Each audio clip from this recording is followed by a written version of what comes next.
The coupon code. Go to either site or course. On the left hand side, scroll down to coupons, and this is Zenler's coupon area.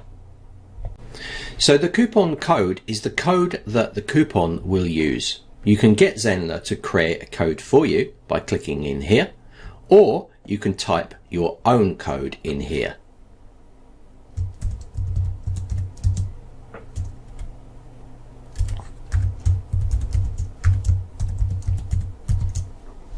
Please note, coupon code should only contain letters and numbers. Once you've created your coupon and you hit add, this coupon code will be generated.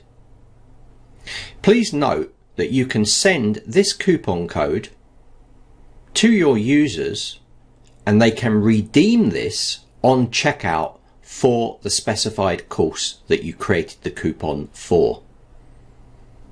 Also note that you can have a direct link that includes the coupon code for automatic discount at checkout. This is the coupon code inside Zenler.